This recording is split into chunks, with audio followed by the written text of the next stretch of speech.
I rise today to call on President Trump to nominate a director for the Indian Health Service. There are many critical issues facing Indian country: economic development, infrastructure, protection of native lands, respect for tribal governments. And after years and years and years of broken promises, discrimination, and neglect, Washington owes tribes a fighting chance to build stronger communities and a brighter future. The Federal Indian Trust responsibility means that Washington has a basic legal obligation to the tribes. Washington also has a fundamental moral obligation, and that starts with basic health care. American Indians have treaty rights to health care from the federal government, but the U.S. government cannot fulfill our treaty obligations if key posts like the director of IHS lay vacant for years. The IHS is a big deal. It is the primary federal healthcare provider for American Indians and Alaska Natives. It serves 2.2 million people spread across 36 states. It has a budget of nearly $5 billion annually. The IHS provides care through more than 660 clinics, hospitals, and health stations on or near reservations, many of them in remote rural locations located hours away from other health facilities. It serves more than 13 million outpatient visitors a year. The doctors and nurses and other healthcare providers in IHS hospitals and clinics do everything from delivering babies to providing dental services to fighting the opioid crisis. But right now, more than a year into President Trump's term, there is still no permanent leader at the Indian Health Service. 2 weeks ago, the nomination for IHS director was withdrawn, and there hasn't been a Senate-confirmed director for years. This leadership vacuum creates a serious problem. The IHS cannot engage in long-term planning without a permanent director at the helm. It cannot efficiently fix problems at hospitals that failed inspections and where Medicare and Medicaid funding is in jeopardy. It cannot move as decisively to ensure that IHS facilities stay open. It cannot implement agency-wide standards for quality of care, as the Government Accountability Office has recommended.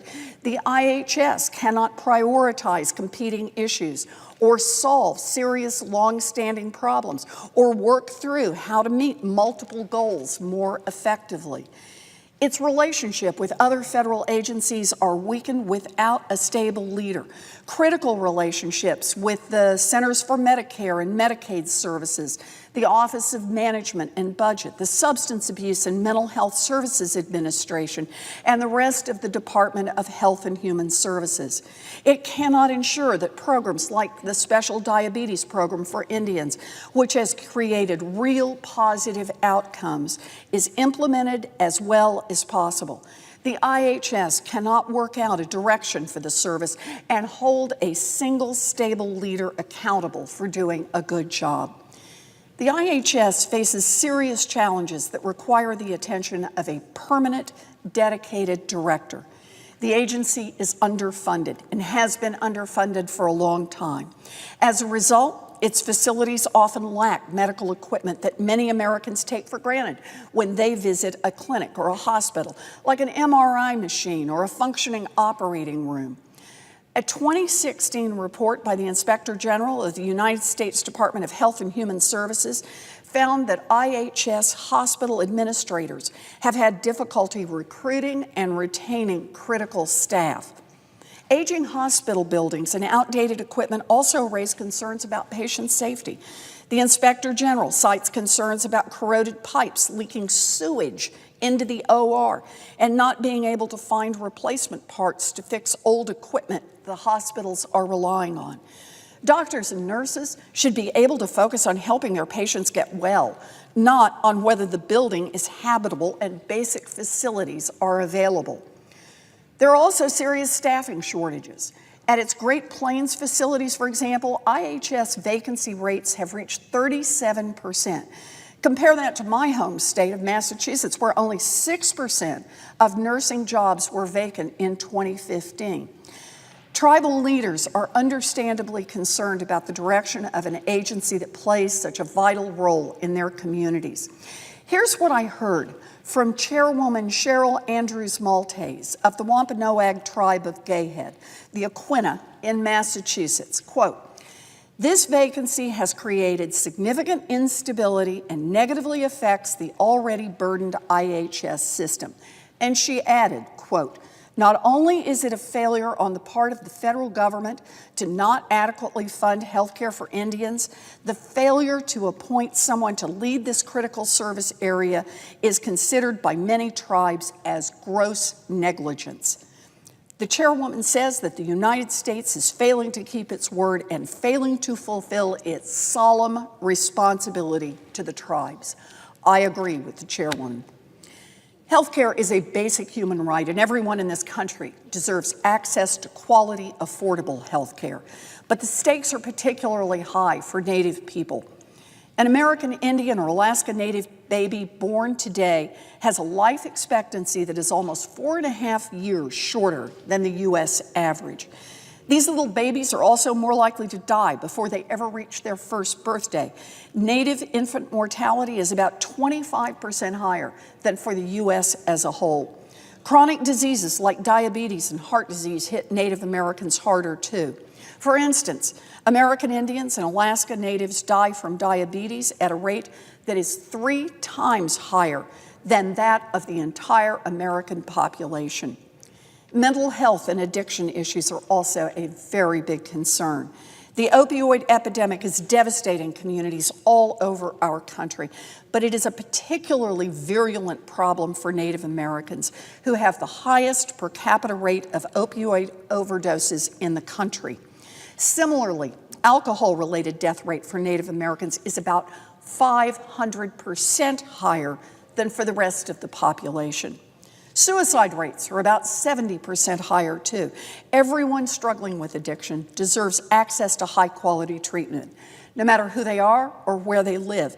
That's the only way we're going to make progress in tackling this crisis. But right now, in a place where the need is great, the federal government is failing to provide adequate care.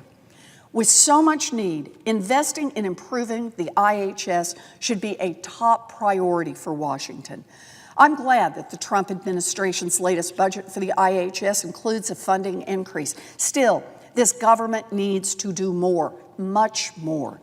A Senate-confirmed director can serve as the advocate that the IHS needs in order to get the resources that it deserves.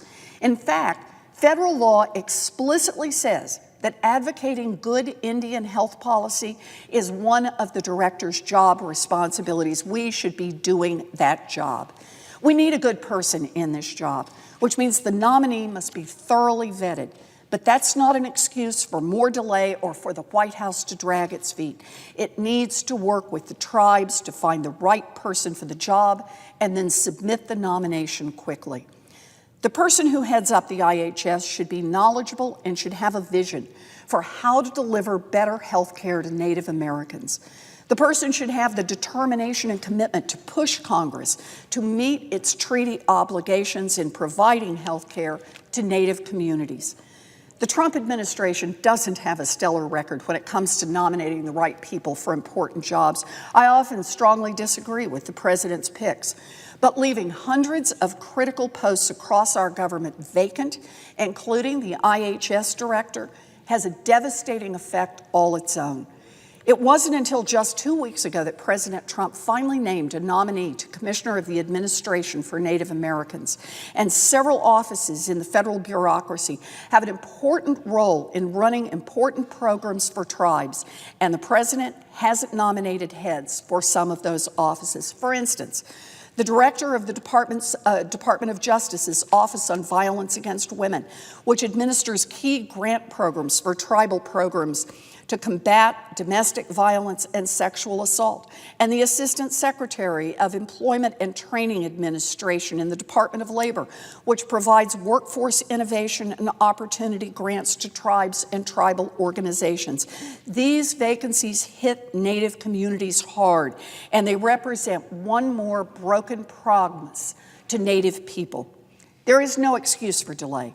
I urge President Trump to move quickly to consult with tribes and to submit a nomination for IHS director. The Native community should not have to wait any longer.